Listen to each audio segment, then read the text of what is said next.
नमस्कार विद्यार्थी मित्रांनो, स्वागत आहे पुन्हा एकदा नवीन व्हिडिओमध्ये। तर एक आनंदाची बातमी आहे, ज्यांनी WRDचे फॉर्म भरलेले होते किंवा जे WRDच्या लिस्टमध्ये जी वेटिंग लिस्ट आहे तर त्यामध्ये जे उमेदवार होते तर त्यांच्यासाठी खूप आनंदाची बातमी आहे। आणि जे कदाचित वेटिंग लिस्टमध्ये नसतीलही आणि थोडंसं वेटिंग पासून थोडे मार्क राहिल्यामुळे त्यांचा मेरिट लिस्टमध्ये नंबर येण्यापासून जे राहिले होते, वेटिंग लिस्टमध्ये नंबर येण्यापासून राहिले होते, तर त्यांच्यासाठी सुद्धा एक आनंदाची बातमी ही असणार आहे। तर वेटिंग लिस्टमधले आतापर्यंत जवळपास 150 उमेदवारांना आता नियुक्तीचं पत्र जे आहे तर ते आलेलं आहे। जवळपास 150 उमेदवारांना त्याबाबत अपडेट आलेलं आहे, त्यामुळे वेटिंग लिस्टसुद्धा अपडेट होण्याची शक्यता आता वर्तवण्यात येत आहे। वेटिंग लिस्टसुद्धा अपडेट आता होऊ शकणार आहे आणि नवीन उमेदवार जे आहेत तर ते वेटिंग लिस्टमध्ये जाऊ शकतात।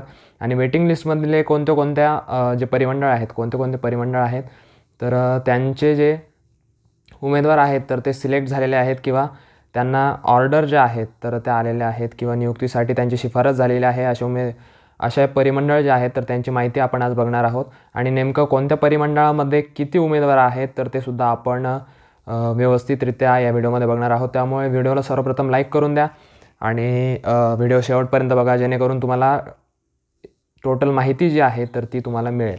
तर चला बघूया नेमकं कशाप्रकारे किती मंडळांमध्ये आणि किती उमेदवारांना नियुक्त्या ज्या आहेत त्या मिळणार आहेत। तर आपण आता पहिले आलो आहोत जे नागपूर मंडळ आहे, नागपूर परिमंडळ आहे तर त्यांच्यामध्ये, आणि इथे आपल्याला विषय दिसत असेल, सगळ्यांना विषय सेमच असणार आहे। कालवनिरीक्षक गट क या पदावर जलसंपदा विभागाअंतर्गत प्रतीक्षा यादीमध्ये नामनिर्देशनाने तात्पुरती नियुक्ती करण्याबाबत शिफारस। तर कालवनिरीक्षकसाठी या बाबतीत इथं जे नागपूर परिमंडळ आहे त्यामध्ये शिफारस केलेली आहे। आणि आपण हे आपल्याला माहितीच आहे, ऑर्डरमध्ये या अटी वगैरे ज्या आहेत तर त्या असतात, तर त्या अटी ज्या आहेत तर त्या तुम्ही वाचून घ्यायच्या आहे। आणि ही PDF जी आहे तर ती तुम्हाला आपल्या टेलिग्राम चॅनलला अवेलेबल असेल। टेलिग्राम चॅनलला आपल्या व्हिडिओची जी लिंक असेल टेलिग्राम चॅनलला, तर त्या व्हिडिओच्या खालीच या PDF ज्या आहेत त्या मी अवेलेबल करून देणार आहेत, त्यामुळे व्हिडिओनंतर तुम्हाला लगेच त्या ज्या PDF आहेत तर त्या बघायला मिळतील। तर आपण इथे बघू शकतो हे सगळं आरक्षणच्या वगैरे अटी त्यामध्ये दिलेल्या आहेत। आणि त्यानंतर सर्वसाधारण सूचना जर आपण बघितल्या तर त्यामध्ये आपल्याला सांगितलं त्यांनी की 30 दिवसाच्या आत तात्काळ रुजू होणे आवश्यक आहे, म्हणजे 30 दिवसांचा कालावधी त्यासाठी आपल्याला दिलेला आहे रुजू होण्यासाठी।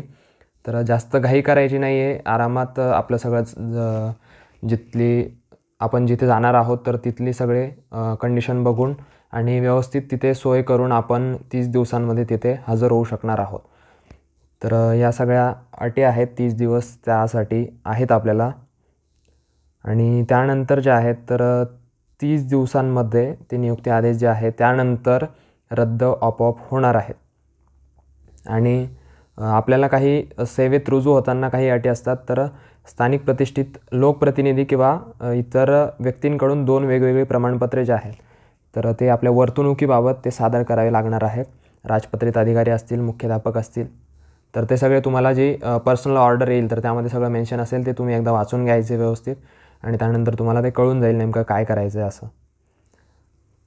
आणि यामध्ये मुदतवाढ जर तुम्हाला हवी असेल तर त्यासाठी काय करायचं आहे, तर नियुक्ती आदेश निर्गमित झालेल्या दिनांकापासून, म्हणजे आत्ता हा आदेश जो आहे तर हा आदेश निर्गमित झालेला आहे 11 डिसेंबरला। तर 11 डिसेंबरपासून तुम्हाला 10 दिवसांच्या आत तिथे कळवणं तुम्हाला गरजेचं असणार आहे।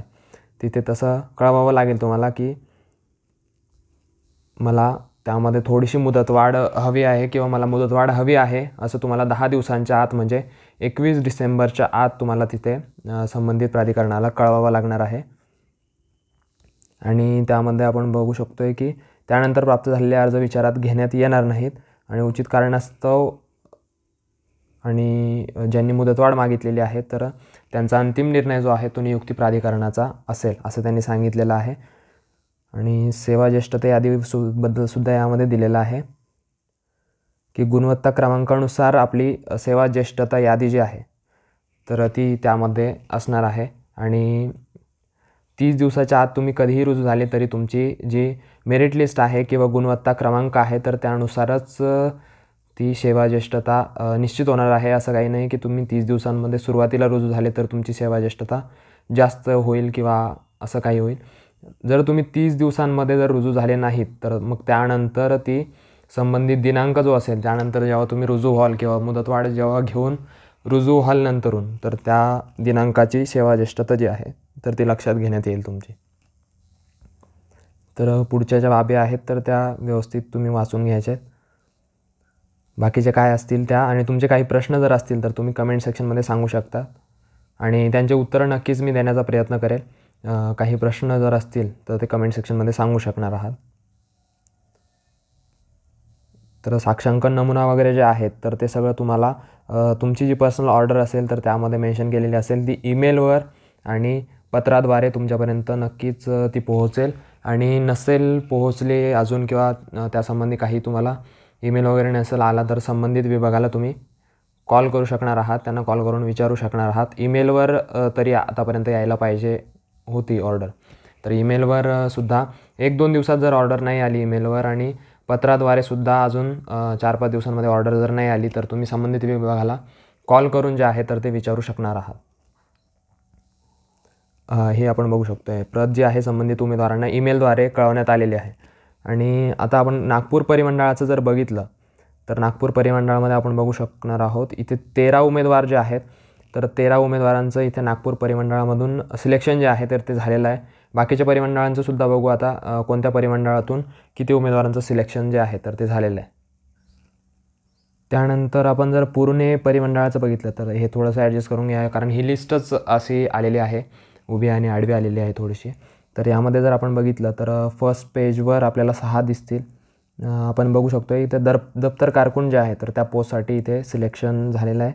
आणि त्यानंतर पुढची लिस्ट जर बघितली तर त्यामध्ये 17 उमेदवार, म्हणजे पहिले 6 आहेत, त्यानंतर पुढचा अनुक्रमांक म्हणजे 17पर्यंत पुढच्या लिस्टमध्ये 9 उमेदवार आहेत, असे टोटल 17 आहेत. त्यानंतर 28पर्यंत आणि त्यानंतर एकूण जे आहेत तर ते 35 उमेदवार आपल्याला या ठिकाणी दिसून येत आहेत. पुणे परिमंडळ जे आहे दप्तर कारकूनसाठी पुणे परिमंडळामध्ये 35 उमेदवारांचं सिलेक्शन जे आहे तर ते झालेलं आहे. आणि आता पुढचं परिमंडळ बघूया आणखी कोणत्या परिमंडळात जे आहे ते सिलेक्शन झालं आहे. तर मागची लिस्ट आपण बघितली होती की ज्यामध्ये दप्तर कारकूनसाठी पुणे परिमंडळामध्ये सिलेक्शन झालं होतं, आणि आता जी लिस्ट आहे तीसुद्धा पुणे परिमंडळाचीच आहे. आणि यामध्ये कालवा निरीक्षक या पदासाठी जे आहे तर ते सिलेक्शन झालं आहे. तर ते किती जणांचं झालं आहे ते आपण बघूया. पहिली जी लिस्ट आहे त्यामध्ये 7 जण आहेत, त्यानंतर दुसऱ्या लिस्टमध्ये 20 अनुक्रमांकापर्यंत आहे. त्यानंतर असंच जर आपण पुढे बघितलं तर खूप जास्त, म्हणजे सगळ्यात जास्त आतापर्यंतचा आकडा हा आपल्याला दिसतो आहे. जवळपास 103 कॅन्डिडेट जे आहे, 103 कॅन्डिडेट हे कालवा निरीक्षकसाठी सिलेक्ट झालेले आहेत. आणि वेटिंग लिस्टमधून 103 कॅन्डिडेट जे आहेत तर ते सिलेक्ट झालेले आहेत. एकदा मला कमेंट सेक्शनमध्ये कन्फर्म करून द्या की नक्की जागा ज्या होत्या पुणे परिमंडळामध्ये कालवा निरीक्षकसाठी तर त्या किती होत्या. आणि त्यानुसार जर आपण बघितलं तर 103 हा फार मोठा रेशो त्यामध्ये आपल्याला दिसतो आहे. त्यामुळे जे वेटिंग लिस्टमध्ये कॅन्डिडेट आहेत तर बाकीचे जे जवळपास सगळ्यांचंच सिलेक्शन झालं असेल असंही होऊ शकतं. आणि जे नंतर खाली मेरिट लिस्टमध्ये असतील तर त्यांचंही सिलेक्शन होण्याचे चान्सेस आहेत, कारण हे 103 जे कॅन्डिडेट आहेत तर यापैकी असेही कॅन्डिडेट असू शकतात की ज्यांचं ऑलरेडी सिलेक्शन जे आहे तर ते दुसऱ्या डिपार्टमेंटला किंवा दुसऱ्या परिमंडळामध्ये झालेलं असेल, असेही कॅन्डिडेट जे आहेत तर ते असू शकणार आहेत. तर त्यामुळे बाकीच्यांचे सुद्धा चान्सेस जे आहेत तर ते असू शकतात बऱ्यापैकी. आणि ही PDF जी आहे तर ती तुम्हाला आपल्या टेलिग्राम चॅनलला अवेलेबल होऊन जाईल, तिथे जाऊन तुम्ही फॉलो करू शकणार आहात आणि PDF जी आहे ती मिळवू शकणार आहात. तर अशाच नवीन अपडेट काही असतील, अजून काही परिमंडळांची जर त्यामध्ये PDF आल्या तर त्या नक्कीच आपल्या टेलिग्राम चॅनलला शेअर केल्या जातील. त्यामुळे टेलिग्राम चॅनलला देखील फॉलो करा आणि आपल्या यूट्यूब चॅनलला देखील सबस्क्राईब करायला विसरू नका, जेणेकरून नवीन अपडेट जे आहेत तर ते तुमच्यापर्यंत पोहोचत राहतील. नवीन भरती असेल किंवा नवीन काही संबंधित विभागाचे अपडेट असतील. तर चला भेटूया नवीन व्हिडिओमध्ये, तोपर्यंत काळजी घ्या आणि सगळ्यांना ऑल द बेस्ट.